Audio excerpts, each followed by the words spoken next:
当了女帝后，我最喜欢给臣子赐婚。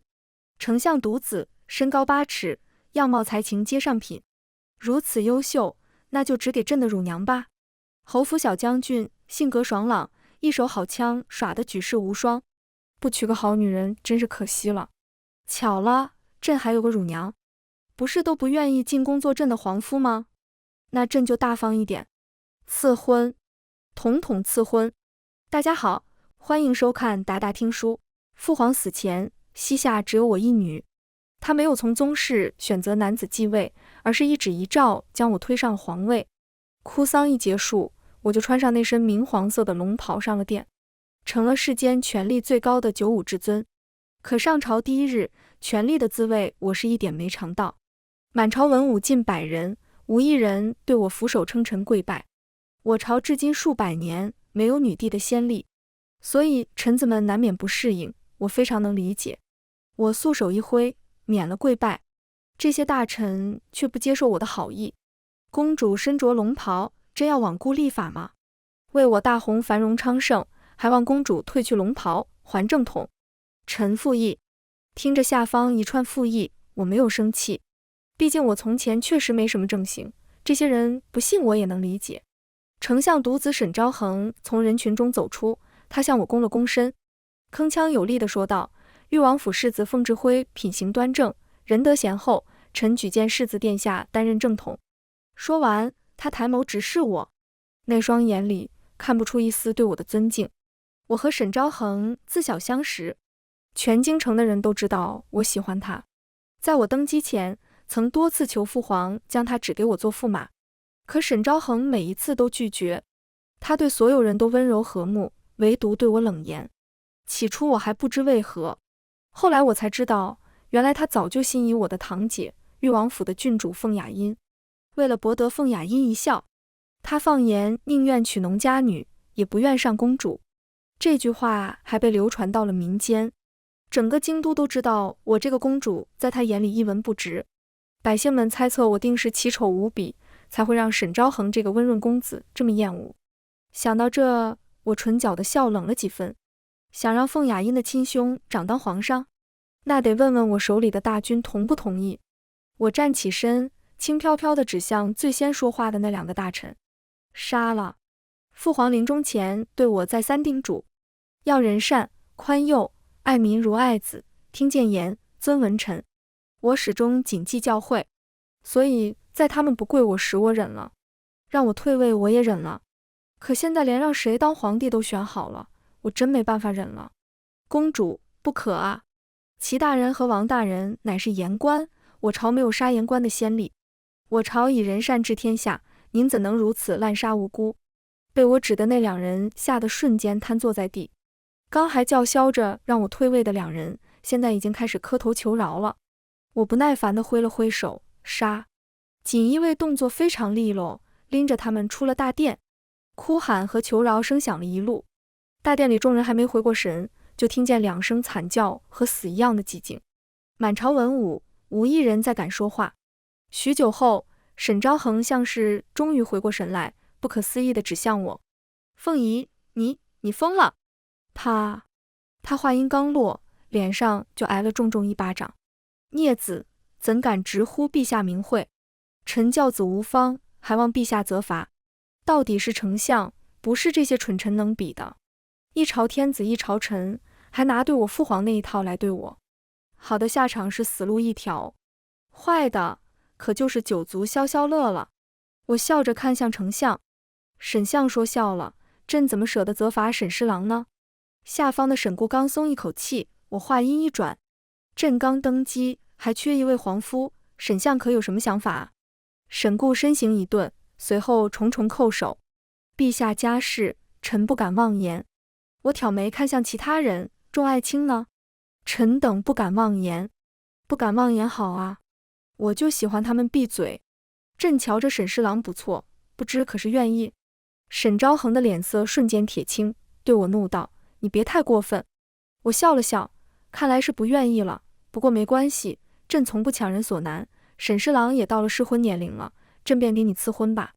我照了照太监小的子上前，朕记得沈侍郎说过宁娶农家女，也不上公主，想来是不在乎门楣的。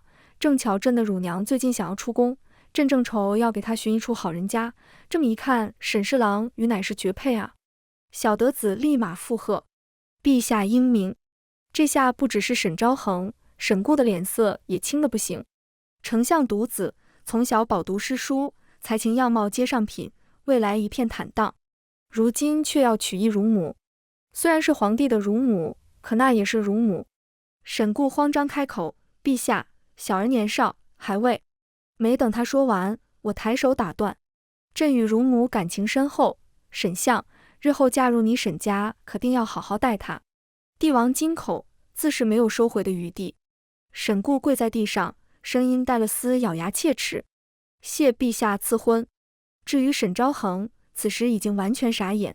我拢了拢身上的衣袍，明黄果真耀眼，这么夺目艳丽的颜色，早该穿在朕身上，好看，甚是配朕。从明德殿下朝，我便去了灵堂。我朝众校，不论如何，面子还是要做足。父皇死得不太体面，70多岁的老头了，还马上疯，但这种死法在天界也不算什么个例。陛下驾到！小德子尖利的声音为我开路。听到我来了，本来安静的灵堂又响起哭声。我朝规定，凡是无子嗣的妃嫔皆要殉葬。父皇子嗣稀薄，殉葬名单写了10多张纸。为避免老头在底下遭报应，我一把撕了殉葬名单。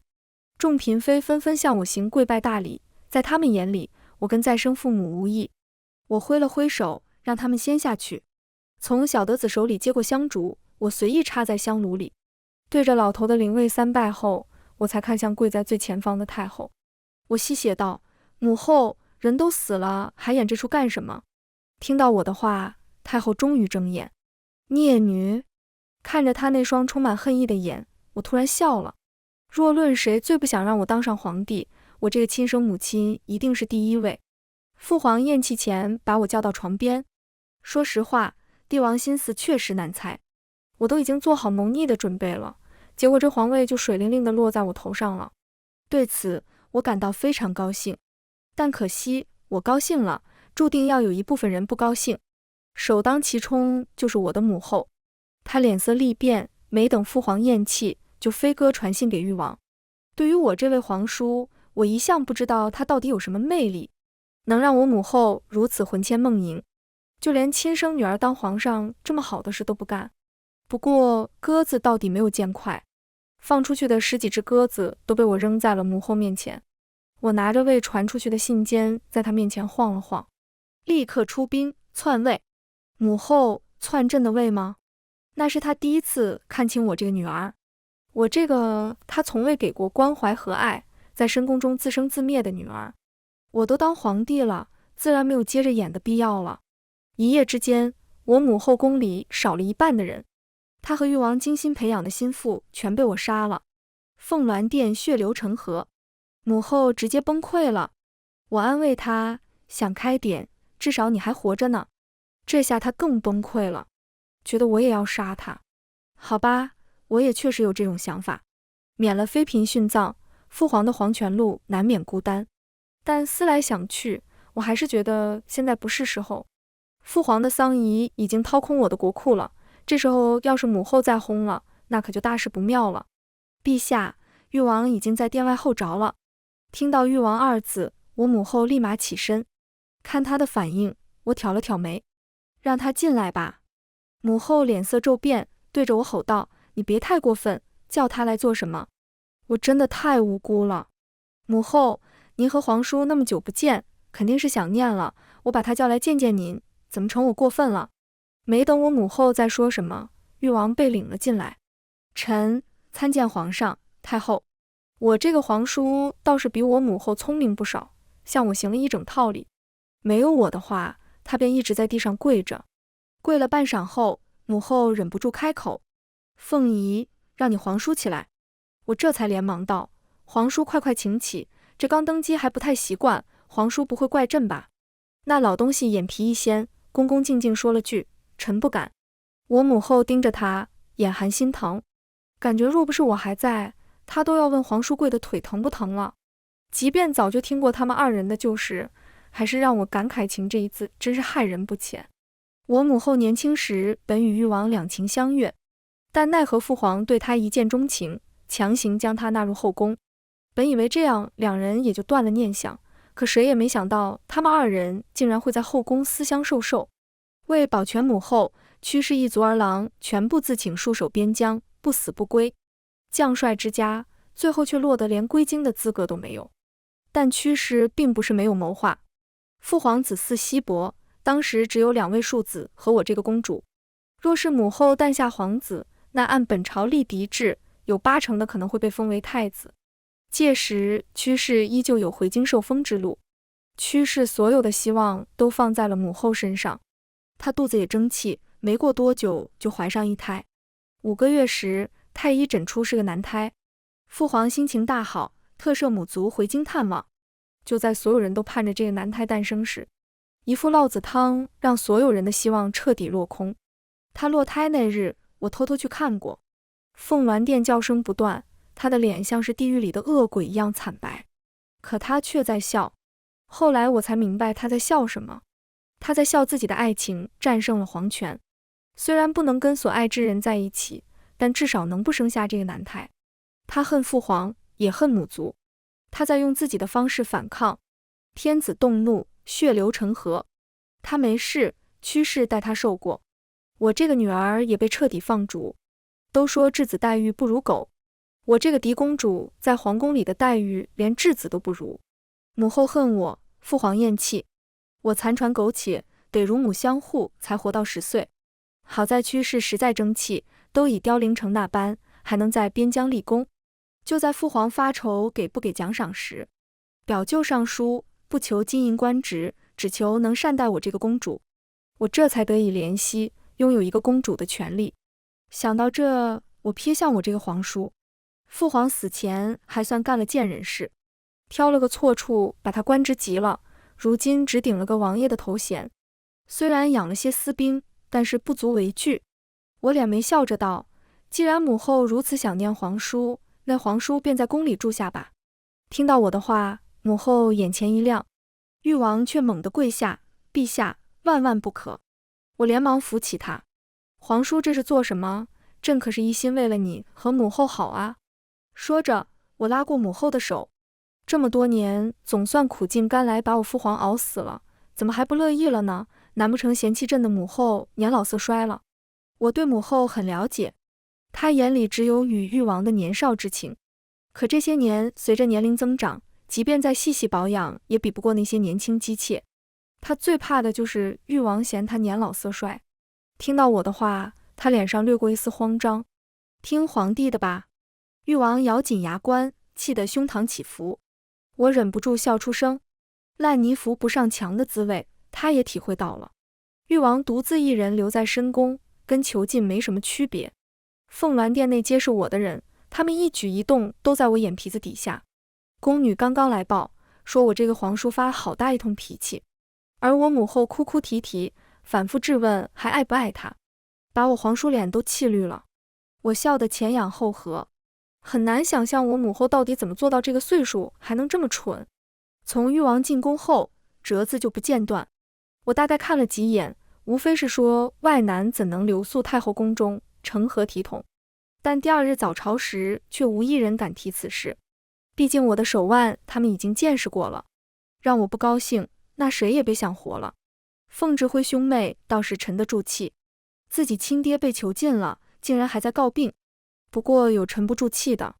梁侯府的小侯也诚意，气势汹汹冲到勤政殿门外。这几日光想着去解决聪明人，倒是把这号蠢人忘了。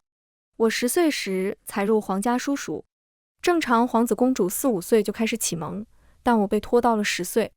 那时书塾除了我2位皇兄外，还招了一众伴读。凤智辉兄妹、沈昭恒和程毅都是伴读。我去书塾的年纪实在太晚了，根本融入不进他们。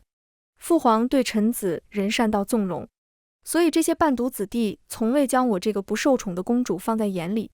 凤雅因才貌双全，又与我年龄相差无几，他们总爱把我俩放在一起比较。那时程毅最常说的话就是凤仪无才无德，无半点皇家公主典范，凤雅音才应该是真公主。小侯爷，您不能闯啊！门外小德子声音焦急。小德子从小就跟着我，虽说小时候他有个立志做9000岁的心，但我清楚他还是心善的。正如此刻，他还愿意去拦程毅。滚开！可惜了，程毅不领情，他风风火火闯了进来。在他进来的瞬间，我对着准备要割他喉的暗卫摆摆手。凤仪，你到底想要干什么？雅音都被你气病了。我的手顿住，有点后悔了，要不让暗卫直接把他割喉了吧？不过梁侯那边不太好交代，他好像就这一个儿子。你听见我说话了吗？还有沈兄，沈兄大才之人，就是上公主也绰绰有余，你竟然让他娶一奶母。听着程毅的话，我眼前一亮，差点把这事给忘了。我没理程毅，赵小德子将我那2位乳母叫来。深宫日子过得艰辛，最苦的时候我连口汤水都喝不上。我奄奄一息时，乳母割了自己的手放血，才让我活了下去。他们待我如亲子，没有他们相护，我绝对活不到今日。我得势后，金银府邸自是赏赐不少，但我这2个乳母没什么太大的爱好，就是在深宫熬了多年，没见过什么难色，如今得势之后，好点美色。沈昭衡才貌双全，当属京中第1贵公子，这种好东西当然要给我乳母享用。至于程毅，虽然蠢了点，但长得好，想必乳母也不会在意。等人到的功夫，程毅的嘴叨叨个没完，不是让我收回联姻，就是替凤雅音打抱不平。赶紧把誉王送回府，要不是御世子带着雅音去远山散心，雅音还伤心着呢。我掀起眼皮看了他一眼，这人蠢到让我都怀疑他是故意的。过了半晌，小德子带着2个嬷嬷赶到。嬷嬷，沈昭衡你们也见过，这小侯爷也算样貌顶尖，你们俩选吧。没等程毅反应过来，孙嬷嬷开口，久闻小侯爷一手好枪，绝世无双，奴婢早想一看了。我点点头，突然想到什么，对了，他刚才踹了小德子，废条腿不介意吧？孙嬷嬷摇了摇头。暗卫拎着剑悄悄出现在程毅身后。啊！惨叫声响彻勤政殿。在程毅的叫声中，我写下2道赐婚圣旨。虽说是乳母，但我也难免伤神。送他们出宫这日，我大手一挥，给了数百人作为陪嫁，侍女、管家、暗卫、太医。临行前，我拉着他们2人的手嘱咐：记住，你们嫁过去是要当家做主的，谁让你们不高兴了，那就是让朕不高兴。2个嬷嬷脸上丝毫看不出难过，欢欢喜喜出嫁了。这边高兴了，相府和侯府可就不高兴了。朝中大臣基本都去了婚宴。直到此刻，无数人还觉得无比荒唐。起初沈昭衡和程毅宁死不从，但他们不敢死，死了就是抗命。我都能猜到沈相和梁侯是怎么劝说这2个儿子的，无非是娶回家供着，不见不碰就好了。不过他们的算盘要落空了，我那2个乳母可是有的是力气和手段。这边刚处理完，凤鸾殿里那2位又开始闹事。凤雅音独自回京，凤志辉留在了远山。得了程毅的消息后，我的人就去搜了远山。远山这个位置多峭壁，好藏身。他们确实是弄了些私兵，不算多，但装备精良。凤雅音回京后就想办法给誉王传信。我看着被截下来的信笺，忍不住挑眉，这是想造反啊！信笺上说凤志辉要在远山起兵，只是这消息来得太过容易了。未探虚实，我把凤雅音召进了宫。多日不见，凤雅音还是那副清高样。即便如今我已登95至尊之位，她看着我的眼神里还是有着几分不屑。见她这样，我什么也没说。不是有傲骨吗？那就等傲骨磨没了再说吧。凤雅音善琴，我特意为她准备了一把好琴。朕近日睡眠不好，表姐抚琴为朕助眠吧。她咬了咬牙，忍辱负重般跪到琴前，手指刚要放在琴弦时，就听到我戏谑的声音：我不睡着，不许停。她猛地瞪向我。现在是辰时，我刚下朝，我没有午睡的习惯，距离我入睡大概还要5个时辰，那她就要弹5个时辰。听着她的琴音，我心情大好。凤雅音这个京城第一才女的名头确实不假，一手琴比宫中琴师弹的都好。听了2曲后，我让宫女看着她继续弹，而我起身去了凤鸾殿。还没进凤鸾殿，就听到我母后哭喊的声音：“你这么着急想出去做什么？是不是还记挂着府里那些小贱人？”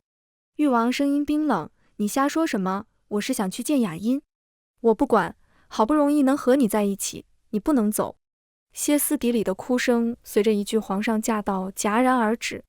我大步迈进凤鸾殿，比起哭哭啼啼的母后，我更好奇誉王是什么表情。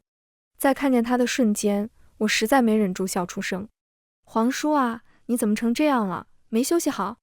誉王已经年过半百，虽然保养得不错，可毕竟上了年纪，如今被我母后搓磨得眼圈乌青，嘴唇发白。听到我的调侃，他的脸色愈发难看。他冷哼道：“陛下，该放臣出宫了吧？”一提出宫，母后又急了：“哀家不允许你走。”誉王脸上闪过一丝气急败坏。蠢人真是不管放在敌方还是友方都大有用处。皇叔，朕今日来就是怕你太过私家，所以把雅音也召进了宫。听到凤雅音也在，那老东西用力握紧了拳。陛下这是何意？小德子替我回答了他。陛下今日睡眠不好，特叫凤雅音抚琴助眠。誉王脸上是探究。我笑了笑：“皇叔，你帮母后睡，你女儿帮朕睡，这要是传出去，也算是一段佳话吧。”你……他被我气得脸都绿了。以防这老东西直接被我气死，我先离开了凤鸾殿。回勤政殿的路上，我思考着誉王的反应。他的态度倒是挑不出来什么，但太容易了。不论是远山的私兵，还是造反的信笺，获得的都太容易了。以我对这老东西的了解，起兵造反不是他的行事风格。他养的那些兵，撑死也不超过10000人，与京中的兵马比，无疑是浮游汉数。我母后是蠢的，他可不蠢。这么做只有一种可能，他的目的不在造反这上面。我让小德子传了一道密旨，既然他把戏台已经搭好了，那我也登台陪他唱一场。等我再回寝宫时，天已经黑了。凤雅音食指血红一片，脸色苍白，却还在咬牙坚持抚琴。见我进来，他像是在较劲一般，更加用力。傻子，就算食指全废了，又跟我有什么关系？宫女将宫外2个嬷嬷传进来的信笺打开，我看了一眼，对着凤雅音挥挥手：“表姐，别弹了，太难听了，来帮朕念一下信上的东西。”听到我的话，凤雅音像是受到了极大的侮辱，咬紧唇瓣走到我跟前，信笺上的字映入她的眼帘。她不可置信地盯着信笺：“念啊！沈昭恒与沈夫人以圆房后，沈昭恒日日留宿。”念到一半，她的眼泪夺眶而出：“凤仪，你欺人太甚！”她话未说完，我贴身嬷嬷一巴掌就扇了过去。凤雅音从小养尊处优，身体娇弱，一巴掌就将她扇倒在地。我站起身，一脚踩在她血肉模糊的手指上。啊啊啊！惨叫声从她口中传来。我勾了勾唇角：“表姐，这就叫欺人太甚了。朕觉得没有你纵容那些世家女，让朕学狗叫欺人太甚吧。”凤雅音晕了，我叫人把她泼醒，又包扎了一下手上的伤口，然后盯着她继续弹琴，直到我睡着后才让她停下。第二天一早宫门开，我就让人把她放出了宫。折磨她确实很有趣，但现在不是时候。受了这么大的欺辱，她定会去寻沈昭恒和程毅诉苦。凤志辉也是极疼这个妹妹，人在暴怒时难免做出什么不理智的蠢事，他们是不敢再舞到我面前了。不过这不妨碍他们敢造反。为了2位乳母的安全，我命他们回宫小住。和我预计的差不多，凤雅音出宫后第3天，远山兵变了。这跟我截获的信笺上所写的完全不是一个时间。凤志辉率领私兵一夜之间接管县城，打着清君侧的名义发动兵变。他这一起事，倒是号召不少认为女子不该登上皇位的朝中大臣。上早朝时，朝中官员少了一半，沈相和梁侯也告假。如今能来的，除了几个凤志辉留的眼线外，都算支持我的。下面的大臣为了派谁去镇压造反，吵得不可开交。朝廷无帅才，父皇重文轻武多年，导致文武官比例严重失衡。除了屈氏一族戍边外，京中武将皆是四品外小官，一提让谁领兵镇压，全都成了缩头乌龟。我发了好大的脾气，最后给一位从前名不见经传的小官连提4品，任命为兵马大将军。那些文官虽有意见，但在此时也没法说什么。解决完江后，他们又为兵争执。国家军队就这么多，边疆动荡，常年戍边军就占了30万，剩下的分布在各地。京城附近总共才不到10万军，这10万是保京中平安的定心丸。但远山又离京城不远，最适合调动京城的军队。其他最近的到远山也要5、6天。那些文官分为2派，一派认为不该调动京城兵马，另一派认为造反军不过才1万人，就算调动京城兵马也无妨。吵到最后，我下旨决定贺连成率京中9万大军镇压造反，只给京城留了1万人。大军行动慢，2日才到达远山。贺连成派人来报，凤志辉闭门锁城，没有想要迎战的意思。我传了道密旨，让他不用着急。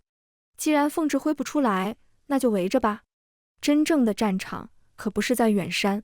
最近京中多了不少人，甚至连皇宫里都有了生面孔。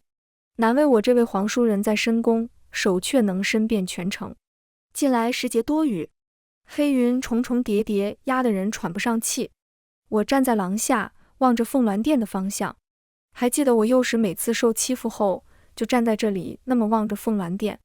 孙嬷嬷说没有娘亲会不疼爱自己孩子，母后她是爱我的，只是用错了方法。